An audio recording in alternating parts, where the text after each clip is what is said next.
Well, hello again, everybody. Welcome to Solutions with Aquarius Rising Africa.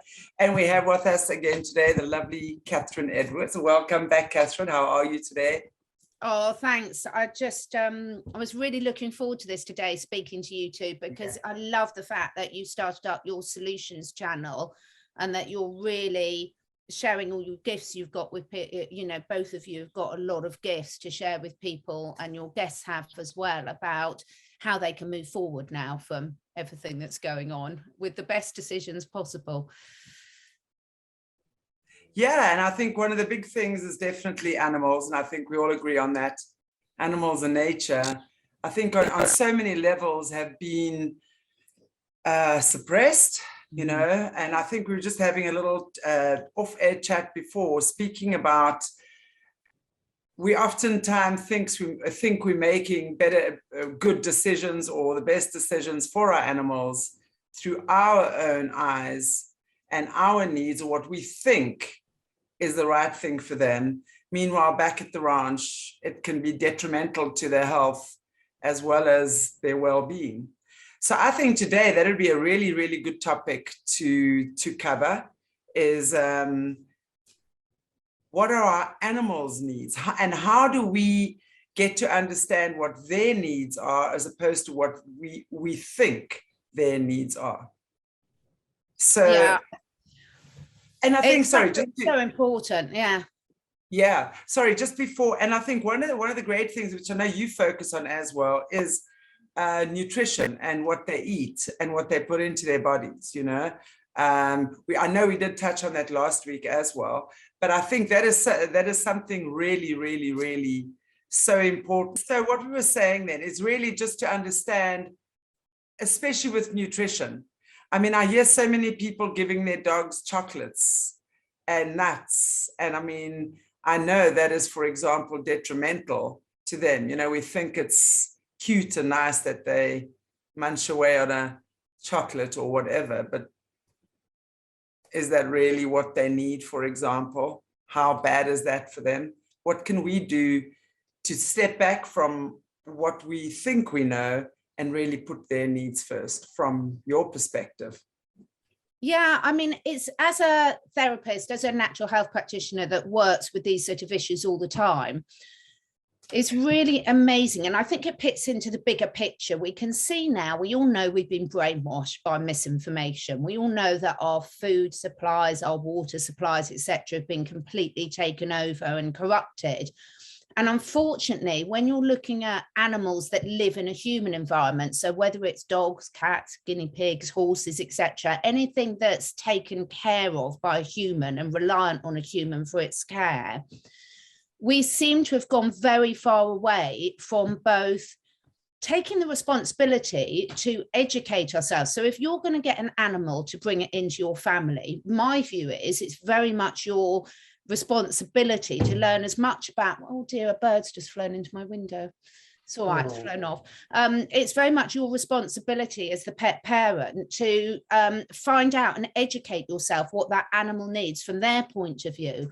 And unfortunately, it's got very, very difficult for people because a lot of the veterinary profession, the marketing on the TV, on the internet, is fooling people to make very bad decisions. And a lot of our audiences will be very health conscious for themselves. But it always amazes me how people can be very health conscious themselves and not apply those same principles to their animals. So, for example, a lot of people, if we take cats or dogs, which a lot of people are lucky enough to share their life with, we as humans have been sort of brainwashed into thinking that we can pick up a bag of dried biscuit that's supposedly made with meat. If you look at the ingredients list, you're pretty horrified, or a tin, and feed our animals that their whole life and expect them to be healthy. And yet we might be taking quite a lot of own interest in our own nutrition. So I think what the last couple of years have shown people is that we've really got to question everything. And for me, as I said, there is no such thing for a human or an animal as a good quality processed food.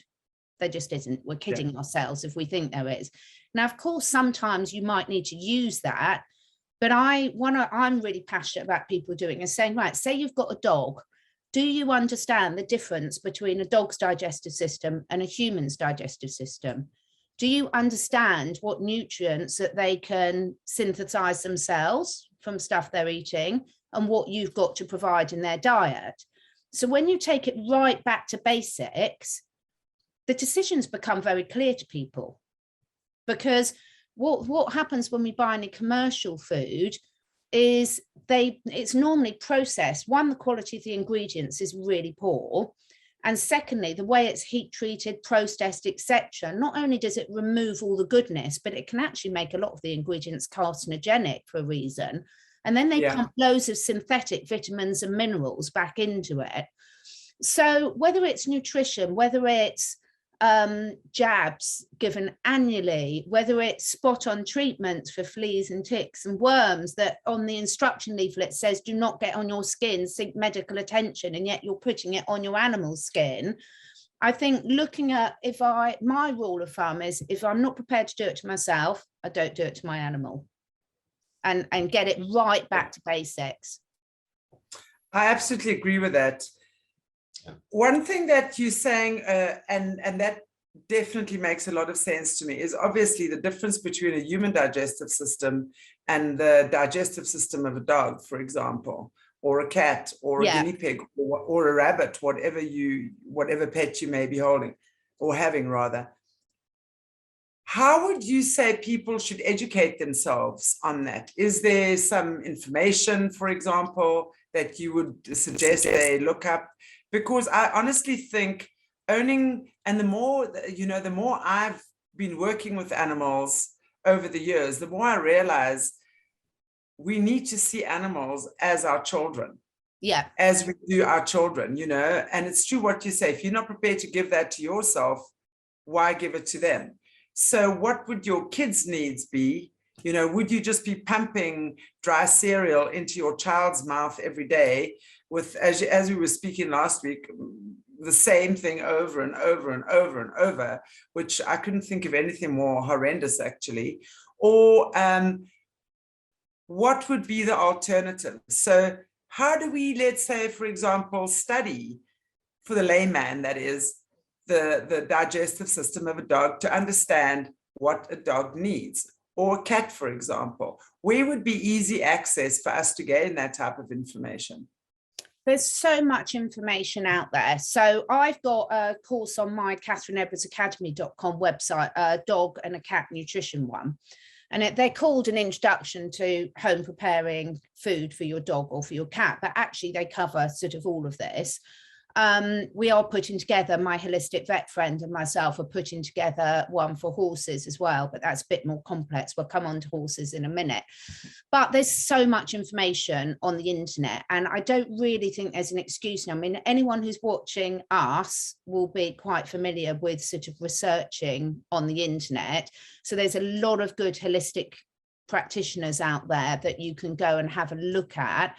But the rule of thumb is a bit like with the humans, you wouldn't go to Coca-Cola or Kellogg's and do one of their nutrition courses. You're going to go for someone that's actually, you can see their credentials and they actually know what they're talking about. So cats and dogs ones, I do that. I've got Catherine Edwards Academy, which has got courses on dog nutrition, cat nutrition, and using herbs by self-selection for horses and dogs and essential oils and things, and also an iridology course. There's more coming soon, which we were talking about and need to put in the things, but anyone can find there. There's a really good Canadian vet called Dr. Peter Tobias. He specializes in dogs. There's other very good holistic vets out there, but like you and I and Mornay always talk about, there's the doing the research side of things, and then there's also the applying common sense and intuition side of things. So, for example, if you're raising a child, at least it's the same species as you. So by the time you're old enough to have a child, you've built up a fair amount of knowledge about what works for you as a human and what doesn't. But if we take dogs and cats, for example, they do not produce amylase, which is one of the digestive enzymes that humans produce starts in our mouth, which digests carbohydrates. Now, they don't produce that in their mouths at all. So when most of the processed diets for dogs and cats are very high in carbohydrates, and yes, they can survive for a certain amount of time on those, just like a human can survive for a lot of years on a bowl of rice a day. But there's a big difference between surviving and thriving. So even if people don't want to go down the physiological knowledge side of things, and I encourage you should, because if you're bringing an animal into your life, they're 100% dependent on you as the human to make those decisions for them. You decide what medicines they have, you decide what exercise they have, you decide what cleaners they're exposed to. A big thing at the moment, which I absolutely hate, and I really do mean this, is all the people that are taking their dogs to the dog groomers all the time. You know, we've built up a society where people have deliberately selectively bred dogs that are completely incapable of looking after themselves or even grooming themselves. I think it's disgusting. I'm sorry, I don't care how. I love all dogs and it's not the dog's fault, but I've got clients that take their dogs to the groomers every month. The dog's coat is not designed to be washed and shampooed with lots of chemicals every month, so you're interfering with all the natural processes. So I'm so sorry to chime in here and interrupt you, but I'm so happy that you've brought that up.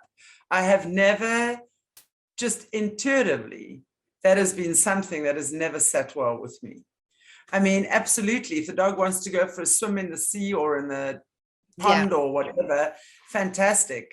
And yes, I do agree that there's got to be certain ways in which parasites and things, you know, definitely we've got to assist them with getting rid of ticks and fleas and stuff like that, because not only is it awful for them, it's awful for us as well. And I do believe that in order for us to have a harmonious relationship with our animals and them with us, we've got to find ways that we can cohabit successfully in terms of stuff like that.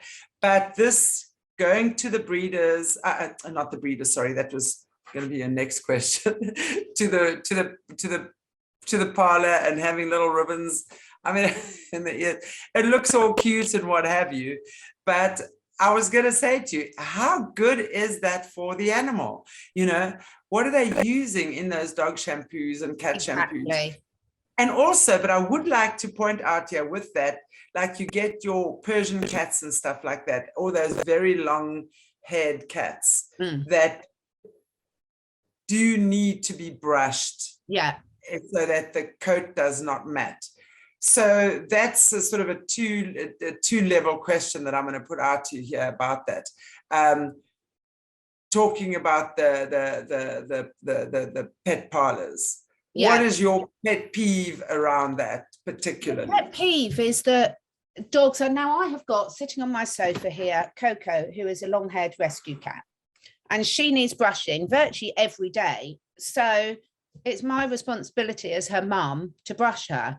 Some bits she likes being brushed, some she doesn't. All my cats I've got as adults, they're all from rehoming centres and everything. So of course there's a lot of people that have got dogs or cats that need coats, that need special attention. So the first and foremost thing I would say is, as a pet parent, it's very bonding for you to have that hand-on touch and desensitizing them and make sure that they're happy to be groomed, which can take a lot of time, particularly if you've got a rescue animal that's had bad experiences, that has pain through matting and things. And there are some really responsible dog groomers around. But finding one, first and foremost, I see so much trauma from some dog things. A lot of people with dogs in particular, I don't think it's such a problem with cats, because I don't think most people would take their cats to a groomer. Certainly in the UK, they don't. In America, I think that might be different. But if you're going to a pet groomer, you should be staying with your pet.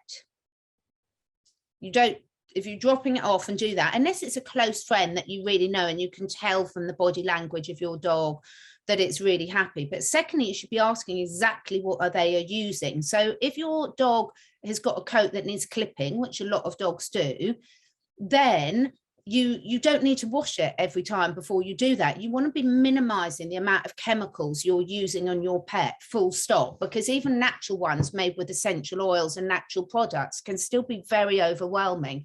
A dog has got, and a cat has got millions, tens of millions more smell receptors in their nasal passage by humans. So anything that we can smell is way, way more potent to them.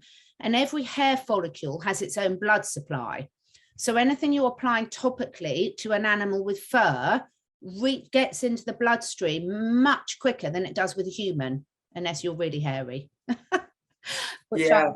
I'm not. So it's all these considerations. So, you know, you might want your dog to smell like roses, but dogs are not meant to smell like roses. So I would say minimize it as much as possible. If one of my dogs goes and rolls in fox mark, I will use a natural shampoo on that area to get the fox mark off.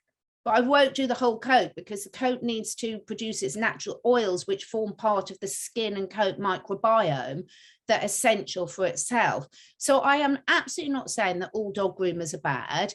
And we are where we are. We now have a lot of dogs and cats that need special care. But what I'm saying is, one, as a parent, a pet parent, it's your responsibility to do a lot of that, because a lot of animals, I see so many clients that dogs get ill or have itchiness or skin issues or a bit traumatized after going to the groomers, or they constantly have an upset tummy, and the owners might not put two and two together. But then when you work with someone a bit more experienced, they can say, well, okay, keep a diary note. Is there a pattern here? Because what we're aiming for, whether it's a human or an animal, is for them to live as close to nature as intended. And yes, you can take advantage of all the modern things we've got available now. So things like worming and flea control, there is absolutely sometimes the need for some pets to use a chemical wormer or chemical flea control or tick control. But that, to me, should be an absolute last resort, not a first resort, because there's so many natural remedies. But if, for example, you know, I work with some of the rescue centres across the world, and some of them, when you've got them taken off the streets, they might be completely covered in ticks, which are really dead, or fleas, or both often, which are going to have a significant health impact on the animal. So in that case, you need to take emergency action. A bit like if I break my leg, I'm going to go into the hospital, but I'm going to use pharmaceutical medicine as a last resort. I certainly wouldn't be using it regularly and preventatively, because when you start studying the damage that these things do, they're pretty catastrophic on the whole system. I agree. I think I mentioned last week with my old cat, when I put that, I think it was the Spot On or Revolution or one of those on. Gosh, within 24 hours, he started pulling the hair out of his skin. His skin was out of his coat, his skin was bleeding. He created these odd behavioral patterns. It was just, and then I noticed a pattern between myself and two of my friends who all have older cats, and all of us spoke about that. And then immediately I knew my intuition was screaming that's what it was, but I didn't have proof.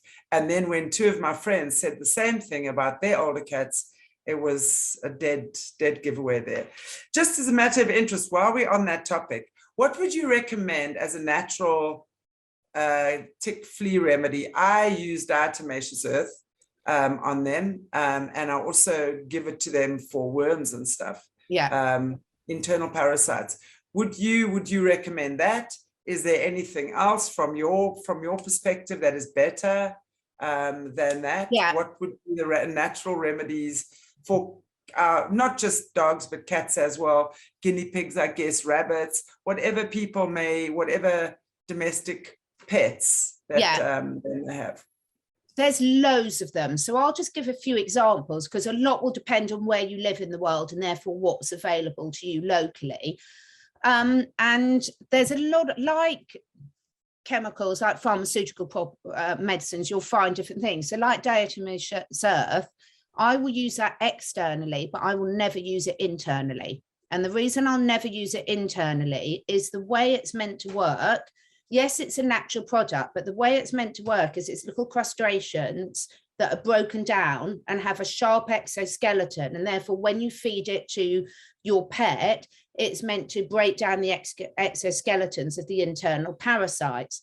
Now, putting my common sense head on, and again, I can't prove this, if you're feeding your pet a substance that's strong enough to break down a parasite's exoskeleton, our digestive systems are a single cell thick with little Velcro-like attachments, the tight junctions, and it's a very delicate mucosa. So in my experience, feeding diatomaceous earth internally can cause damage and lesions on the delicate mucosa of the digestive system. For me, I've spoken to loads of people about this, and no one has ever been able to explain how can you be giving something that you're saying is breaking down a hard exoskeleton of an insect, of a parasite, to kill it internally, that's not damaging the digestive system lining. So I will not use that. Externally, I do use DE. I use it often for me, and there is a distinct difference between cats and dogs, okay? Because cats are missing a key enzyme in their liver, which means you can poison a cat much easier than you can a dog. So you have to be extremely cautious what you use on cats. So I make a homemade flea powder, which is green clay, but you can use any type of clay. Like bentonite clay, would that work? Bentonite clay would work, but clay, 1/3 clay, 1/3 neem leaf powder, and 1/3 DE, because I find if you just put the DE on the coat, it can break down the hair and make it very starey and rough. Which again is why I would never use it internally, because if it's going to do that to an external hair, what's it going to do? It's going to cut up the internal digestive system, in my opinion. So that works really, really well. But with any natural product, you've got to be consistent. So we have got very used to, say, a lot of owners have got used to being given something from the vets that they can apply once a month, and then they supposedly don't have to worry about it. Although we do know there's a huge resistance. The fleas and ticks are very resistant to these chemicals now, plus they pollute all the waterways. So if you're using a natural product with like one of those powders, then you must apply it regularly, because you've got to break the cycle of the fleas hatching. But it's completely harmless if a dog or cat licks it off. And also it's not going to stain your furniture, it's not going to hurt the environment, etc. With dogs, there's some brilliant essential oil sprays that you can make, and a lot of people now are selling those, but you shouldn't use essential oils topically on cats because they can be quite toxic. I do work with cats by self-selection, but I wouldn't apply them topically. Some people spray the coat with apple cider vinegar, which can be very effective as well. Is another one, a diluted solution of apple cider vinegar. Is this for dogs or both? Dogs and cats. But what I would say with this is all of these things, like in anything, we are not meant to totally prevent fleas, totally prevent ticks, even a chemical tick treatment that you give to on or put on or in a dog or cat, it doesn't prevent the tick attaching. What happens is the tick then attaches and then dies off quickly because it's poisoned. But in the process, you're also poisoning your pet and yourself. So there is no fail-safe. There's nothing you can work that will completely stop ticks, and that's not the ways nature's meant to. So those of us who've got horses and are as old as I am, when I was a child, you do worm poo counts, and you'd have the poo sample to see if there were parasite eggs in there. And you can do this with dogs and cats as well. And then you were always aiming for a 0 count. But now they've realized that it's very dangerous to have a 0 count, because if you kill off all the parasites in any species digestive system, you also kill off the healthy microbiome. So now the limit is up to, if for a horse, say between 200 and 400, you don't have to take any action. So as knowledge increases, we've realized that we do not want a sterile environment on the coat, on the intestine. What you're doing is keeping it a manageable level, so it doesn't cause health issues to your animal or to yourself.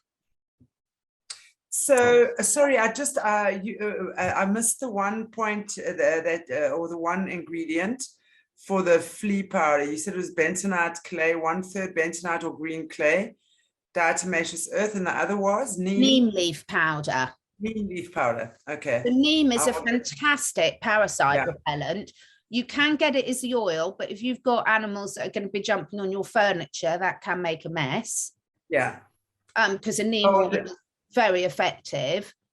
So what then would you use for internal and a natural, like the deworming, because or the deparasiting? Because what I'd been told always is that because of the little particles, the sharper particles in the diatomaceous earth, Yeah. then as you obviously put it in a liquid form, you mix it with water, you give them some of that with a syringe, it then would cut the little parasites up. Yeah. And that's how they would then get rid of the parasites. So if diatomaceous earth is not the best thing to use in a natural way for your animals, what would be another natural dewormer? So there's loads. So and you could, there is again no one size fits all. So as I said, that's exactly how it's meant to work, which to me is what rings massive alarm bells. Because if any of you've seen a parasite, like if anyone even gets a flea or a worm, it's actually quite difficult to break through their exoskeleton. So anything that's strong enough to do that is going to literally razor your insides. Yeah. So now you can so pumpkin seeds are brilliant for tapeworm. That every country has got different suppliers. So for example, over in the UK, we've got a lot of natural suppliers of natural herbal mixes. We've got one called Vermex. There's loads of homeopathic and herbal remedies that work for different parasites. So, you know, turmeric, black walnut in small amounts is good. Pumpkin seeds, cayenne, neem again. There's loads of different formulations. So I've never met a client anywhere in the world where they can't get hold. So you would literally search on herbal remedies for parasite control. And again, the secret is you give them regularly. You can make up your own, but I would caution on making up your own. It's not something I would be happy talking about in the video here, because you can poison your animals by giving them too much of certain herbs.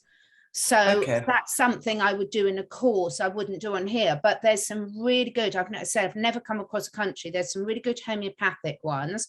There's some really good herbal remedies, and anyone can Google or DuckDuckGo, you know, herbal or homeopathic parasite. And the thing to do, Shanti, is to then test, is to then take a stool sample from your cat or your dog. And again, the vets will do it, or you can do, oh, I love the tail. Yeah. Who's that one, Morno? It's my oldest, Mama. Oh, beautiful. Can't beat a tabby. Oh, we had one that called Tabitha that was identical to her. She's beautiful. What a stunner. So I would be doing that. And the secret, Chantelle, is to do it regularly again. And then if you're worried, then you can take a stool sample and check. Now, one of mine, who everyone hears me, in fact, he's sitting here now all the time. Can you see him asleep there?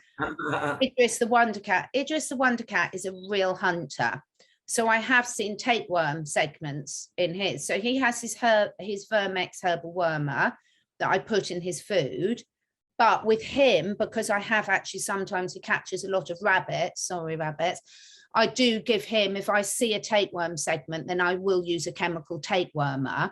And what I will do then, when I use a chemical one, the wormer, which if I actually see worms in them, I will use, I haven't got my little bottle here, from my Roots brand that I sort of talk about. They've got a product called Clean Slate, and it's amazing. It's derived from a clinotypolite zeolite, but they then make it in a very special way, so it becomes bioavailable silicone. What that'll do is pull out the harmful stuff from the wormer. So I will make sure I give that to support so that the chemical's doing less damage in the system. So as I said, I'm not against using the chemicals when you need to, but I will only use them as and when I need to.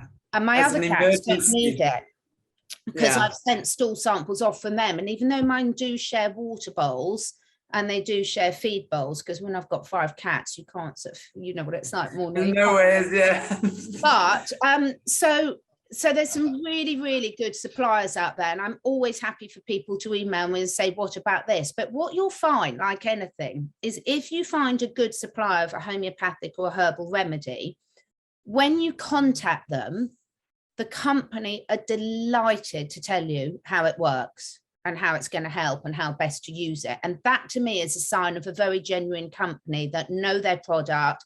They've done their research to make sure that you're not giving harmful levels, because you can have too much of a herbal remedy that could cause harm. Yeah.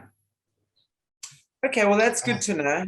And I mean, I think there's definitely I've definitely looked at stuff on the internet Yeah. in the past, just to also check what's going on. But I must say, I've never really come across something that has grabbed me. Yeah. But I also think that if we can get hold of a holistic vet in our area, a good holistic vet, we would probably be able to get some good information and some good intel. If people don't want to or not inclined to make it themselves, there's a whole lot of that going on as well.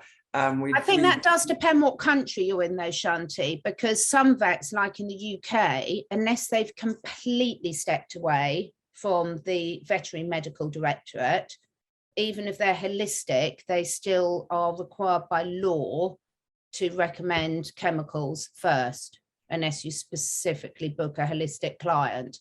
So I would say with that, this is where it's really important as an owner, you educate yourself, because the laws are completely different everywhere.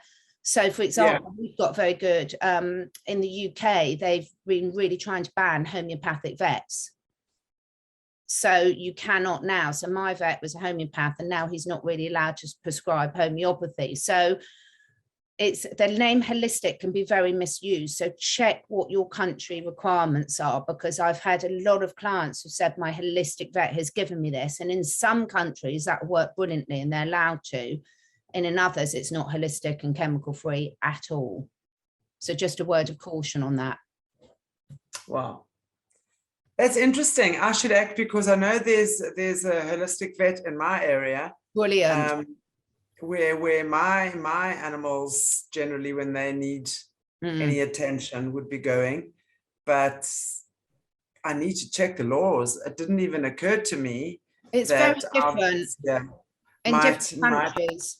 Yeah. So there's a brilliant holistic vet in Canada called Dr. Peter Tobias, who specializes in dogs, but a lot of the stuff is applicable to other animals. But he has had to stop doing traditional veterinary medicine completely, because you can't do the two. And that's a lot of the case in the UK as well. The holistic vets almost have to stop doing any traditional. So if you've got, but in parts of America, it can be very different. So for example, in the UK, you're not allowed, I'm not allowed as a natural practitioner, there's ways around it, to say use CBD for a pet, because only a vet's allowed to prescribe CBD. And that's not a natural CBD normally, it's a pharmaceutical made CBD.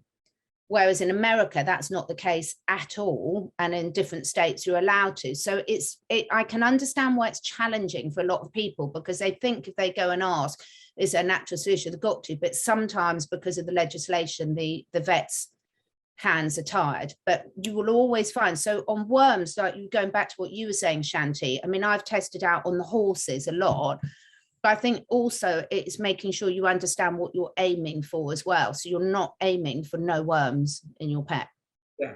You're aiming for a low level of worms so that there's enough to keep their immune system stimulated, but not enough. So I will actually, I love all the tails appearing by morning. That's absolutely, you can't say oh, she's enjoying like you've got one. The conversation.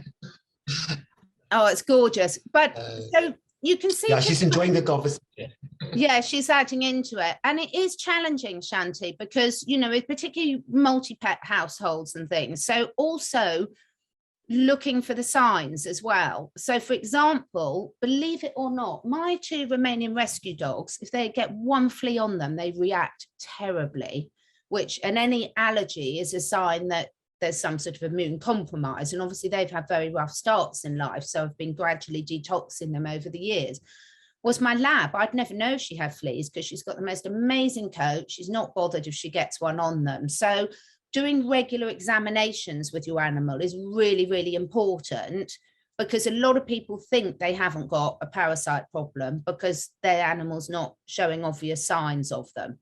So that's another good tip as well. You know, examine their coat, examine their skin, and do, you know, a couple of times a year, do a fecal sample, which won't test for every parasite, but it will give you a pretty good indication of whether there's a problem there and you need to take some action, or whether what you're doing as a routine maintenance is working. Yeah, oh, definitely. That's Great to know. Thank you for that. That's very, very valuable information, I think, for all of us who are pet owners. I think it really is just such a great thing as we move into the more natural, chemical-free way of living and of being. And it's true what you say. There are some, there are some emergency treatments that are needed. I mean, if you rescue a dog that's got mange or something, Exactly. you're going to have to do some fast, fancy footwork that does something quickly, but then thereafter the maintenance can be something very different. So yeah, I like that's that. a really good one, because we do see a lot of animals with mange, particularly in the rescue scenario. And with mange, quite often you can use one. There are some brilliant herbal treatments and natural treatments for mange. However, if it's in a crisis situation, you can use one chemical treatment and then start straight away with the natural one, so that you don't have to keep using the chemical, because normally mange, it would be a 3-stage chemical process. So you can mix and match the two very effectively. And I think a lot of people don't realize that. They think it can be one or the other. And just like us humans, we all react very differently. We've all got our different inherited strengths and weaknesses. So if you've got an animal that, because of their background or things, has got a compromised immune system, you're going to have to work a bit harder as its parent to get it back, its body back in balance. And that's why nutrition is key, because when you putting the right nutrients into your body of whatever species you are, then obviously your body's own natural healing can put a lot of these things right. Absolutely. It's just bringing it back into balance. Yeah. That's what I think, and when I think we're balanced, then everything seems to find its natural resonance anyway. Yeah. The last question I actually want to ask you for today would be, and I know it's probably gonna set a few cats amongst the pigeons here, but are breeders, animal breeders. I'm not talking about your backdoor breeder or your backstreet breeder that is just pumping out as many puppies or kittens as what they can to make a quick buck. That in itself, to me, is just disgusting. As it is, because I personally have seen so many sad cases of that, and the atrocities that that go on for these poor animals, where they're really just seen as money-making machines type thing. But I'm talking more about, let's say, these people that are now splicing animal DNA, for example, and creating a whole new breed of a dog or a something. What is your take on that? So a bit like everything, I'm so pleased you asked about this, because it's so important for people to look into. And again, so many people do something from the right intention and didn't think to ask the question. And that happens to all of us. I mean, gosh, I've lost count of how many times that's happened to me in the life. Why didn't I think of that? So I think there is, when you're looking at breeders, there's the whole scale. So there are some very reputable breeders that might breed, for example, Labradors or a certain breed of dog, whatever breed of dog it is, providing it's not something that's inherently got a lot of health conditions like bulldogs and pugs and things like this, where you're breeding it for a human that thinks it looks cute, or a Pekingese or something. So if you've got a breeder that's really done their research, they're breeding a specific breed, because, for example, some dogs are not designed to live in a family environment. Take huskies. Huskies are really popular over here now. Now, I've got a client in California who's just bought themselves a Siberian husky. She lives in one of the hottest bits in California, and she's just gone to a breeder to get a Siberian husky.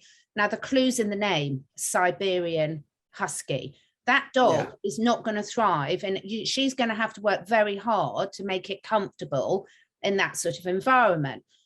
But I can understand the principle why some people, I mean, we know that dogs and cats, for example, bring a huge amount of benefit to humans, and humans can give them a very loving and very good home. So I can understand, for example, let me just take a common example. If you've got young children, you haven't had a dog before, you really want one, and you want something that's really easy to train, that you can take anywhere, that fits in beautifully to a family environment. A lot of people would think of a Labrador or a Retriever. And there are some very good specialist breeders of those that have done all the health checks, that only let their dogs have a couple of litters in their lifetime, that look after them really well, that raise them well. And you might be fine going and getting one from there because they've really done their research in humans. But for example, if you take the UK, just like you were saying, Chantelle, we've got loads of people that have got cockapoos, labradoodles, spaniels bred with poodles and things, and they're not bred for the health or the well-being of the animals. They're bred because the owners think they look cute and they could do it. And people will buy them based on what they look at, and they've got no idea about the breed characteristics. And normally those breeds, they haven't, people say, oh, well, by mixing the breeds, you're mixing up the genetics, you've got less chance. No, because a lot of those breeders, of course, there'll be an exception, but a lot of them haven't done any health checks before breeding. They're just, so you're getting the problems from both the breeds.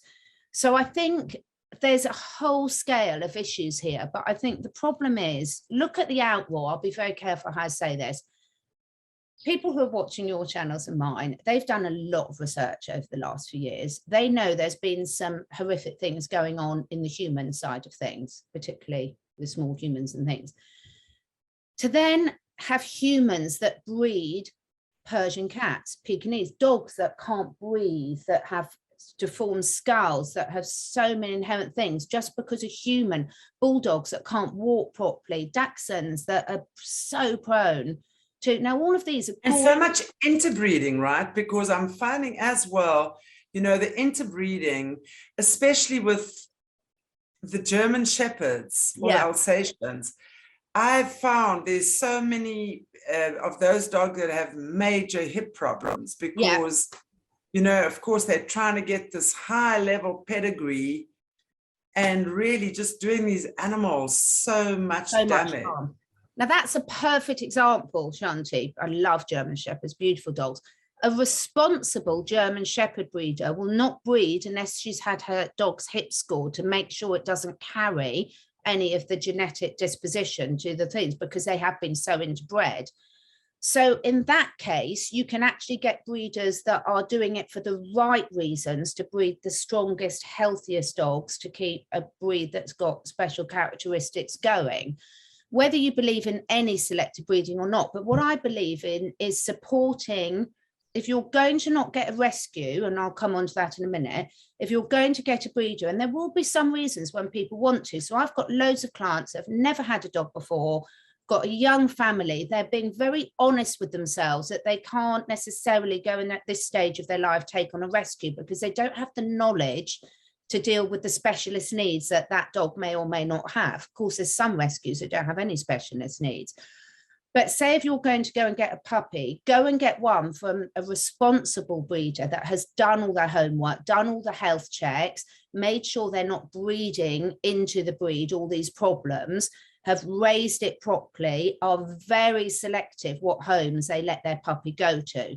So I always say, if you're going to a breeder, one of the ways you know it's a really good breeder is they should be interviewing you as the prospective purchaser way more than you're interviewing them. They should be doing a home check. They should be quizzing you. Are you competent? What sort of lifestyle is that dog going to have? Is it going to be left on its own? You know, so a responsible breeder will really quiz and won't just sell it and take the money. Yeah. But, you know, I've got, talking for myself, my two Romanian rescue dogs are the fittest, healthiest dogs, because for them to survive, they had to be rid and fitted, but they did come because of their rescue situation with a lot of special emotional needs. So Absolutely. therefore, they had to go to an owner or mum that I had the time, the resources and the knowledge to work with them to put that right. And the best dogs I've ever had, but I wouldn't have been able to have them when my children were 2 years old and I was working for a company, because I wouldn't have had the knowledge all the time to have put into their special needs. So I do think there's never a straightforward, but these awful breeders that are just putting together cute looking dogs and sending them for a fortune, there's no best interest of the animal, whether it's a cat or dog there at all. And I think it's completely disgraceful. I think absolutely. And, you know, I'm going to ask you a final question here. And again, probably might not make me too popular, but do you really think there's still a place for breeders in the world right now?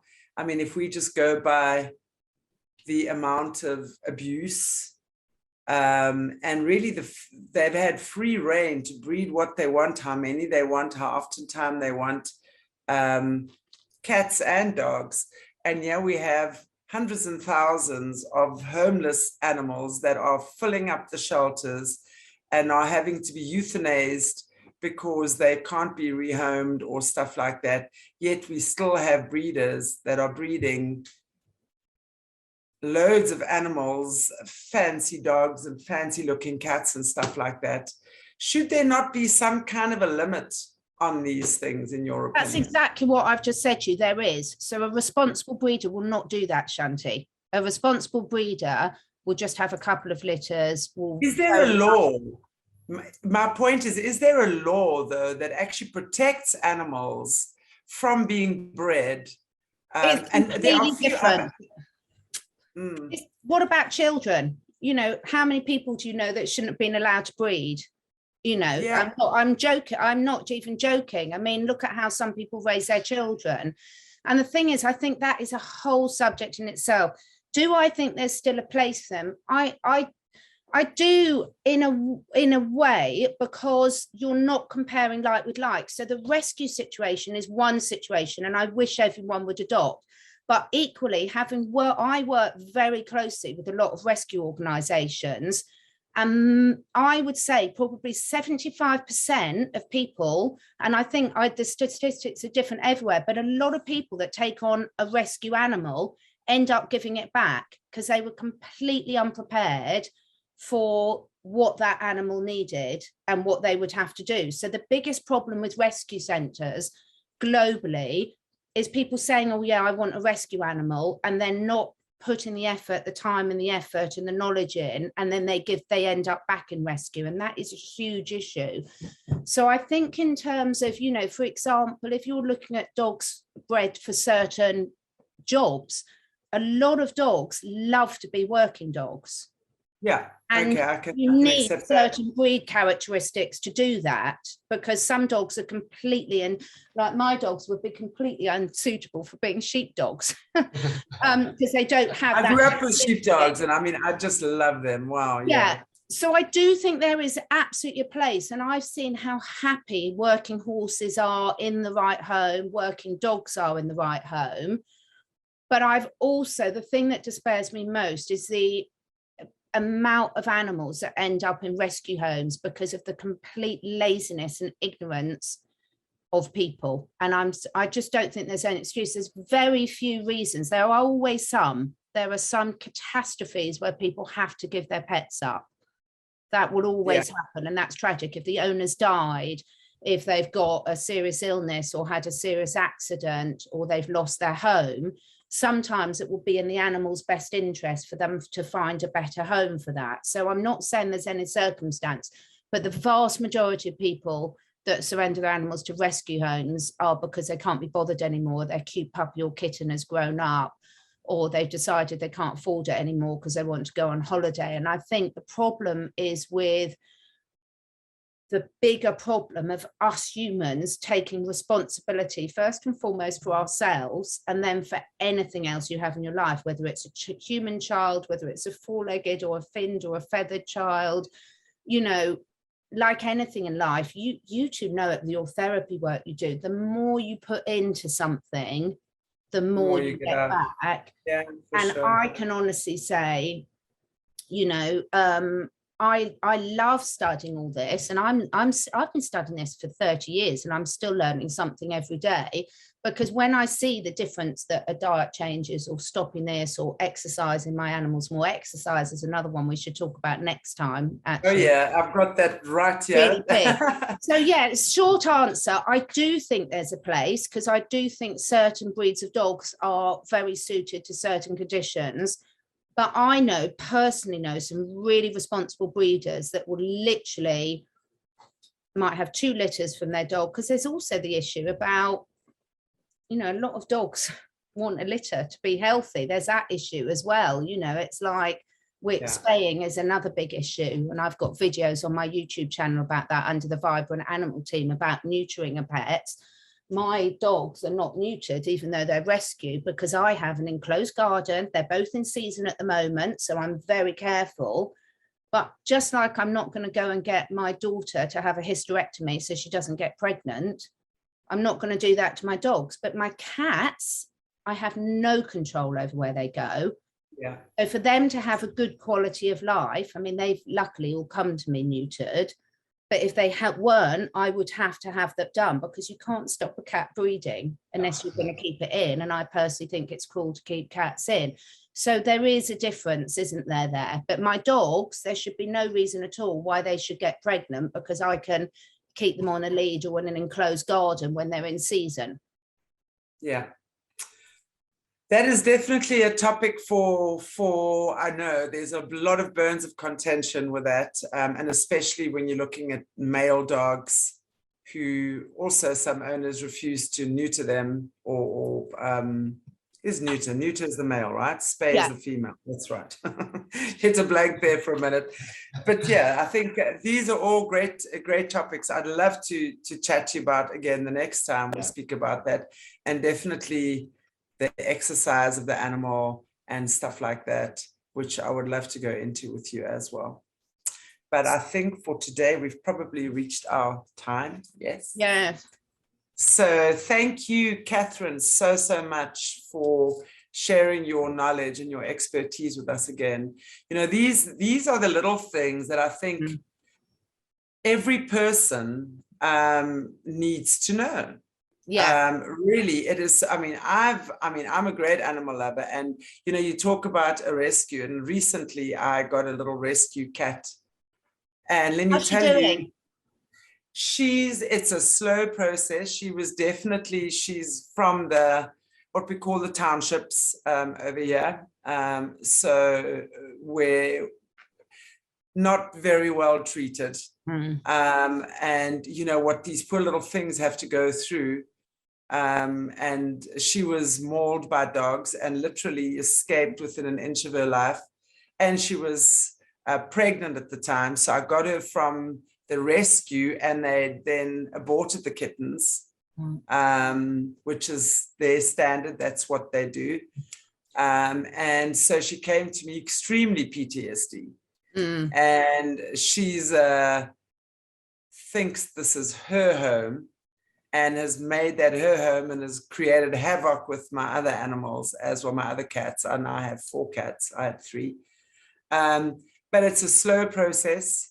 So I play her sound bowls. I use my tuning fork with her. I've harness trained her. So, she's obviously in a confined space still, but I take her outside, and she's super smart and super intelligent and super talkative. And wow, what a little girl. And I'm very grateful to have her, but it's a slow process. So, but what I'm saying is I so understand. My other kittens were also rescues when I got them, but little still, very little. So it's different when I think she must be maybe 6 months old now. Yeah. It's different when you get them when they're little and Completely. when they've had some traumatic experiences. So she's very demanding, very territorial, very scared, very scared of loud noises and stuff like that. But bonding very well. And, it's quite a process getting her to accept the others. Usually it's the other way around. They need to accept her. She's got to accept them. So everything in this process is turned back to front now. But it's a very interesting, it's very loving. and it's teaching me a lot because I've never had to integrate cats. I've always had cats. I've never had to integrate cats in that way before, where the new one thinks that she's the queen around, and is giving the others a hard time. It's usually always the other way around, but it's lovely. She's very, very, very cute indeed. But definitely she's lovely. How adorable. And that just shows how much knowledge you've got to put into it. And that's another good discussion for how to integrate new animals with household. I've got one coming, I'm hoping next week. I've got another cat coming from Romania. That raises all sorts of issues. Why do you get one from another country? I can explain that in detail and everything, because they're traumatized there. But Idris is from Romania. My 2 dogs are. I've got other ones from UK rescues, but this one really needed a home. So she's older and is going to need some definite integration. But I can't wait. I love it. It's because when you see them all starting to get on, it's the biggest reward ever. Yeah, absolutely. Oh, Absolutely. how lovely. Oh, I can't wait. So she's very lucky coming to you, and you're very lucky her coming to you. So, Yeah, definitely. She's teaching me a lot of patience, You know, I always say one thing I need to learn in this life is patience, definitely. Teaching me a lot of patience, definitely. And it's wonderful. So very, very grateful to have her, because she's such a sweet little thing. And she's so tiny. You know, she's really, really tiny. So poor little thing. Wow. But anyway. Thank you so much anyway. And I'm glad some of Morning has made an appearance. Thank you, Catherine, so much. And we look forward to having you back in 2 weeks' time again. And I would love to maybe discuss then with you the exercising, because that was definitely something I've written down. And then the integration of our domestic pets into our household, because I think people have so many different ideas about that. You know, I was speaking to a couple of the ladies in the area that work with the feral cats especially, and I must say they gave me some very, very good pointers. But you know, everyone says something different, and I think at the end of the day, it really just comes down to intuition. We've got to just use our intuition, and that's where animal communication skills are valuable. Although I've got it, and I've always said, you know, when I'm traumatized and my cats are traumatized, I'm the worst animal communicator with my own animals. Someone else's animals, I'm brilliant. But with my own, and I'm all stressed and they're all stressed, like, what now? Really just have to be calm and just, you know, kind of like find your way around. Oh, so when you're emotionally attached, that's why, like with my friend's cat, Mornay really helped us out finding her, my friend's missing cat, and did an absolutely brilliant job on the communication. And it was a bit, I went to Mornay because I was too emotionally attached to the situation, because I was a really good friend and a really good friend's cat. So even though I didn't pick up the same as Mornay, I wasn't sure, because I had that emotional, like, and you did an absolutely fantastic job with that, and the cat's back safe and sound. So lots to talk about. I love it. And that's the most important. Pardon? I said, and that's the most important. The cat's back safe and sound. Yeah. In its loving home. Thank you, folks. So lovely. Have a brilliant day. And you too, Catherine. Thank you so much. Take it easy. We'll see you all next 2 weeks' time. Lots of love. Bye-bye, everybody. And if you haven't already, please give us a like, a share, and a subscribe here on our solutions channel. Look forward to having lots of solutions for lots of different things coming up in the future. God bless you all. Take good care. Cherry bye.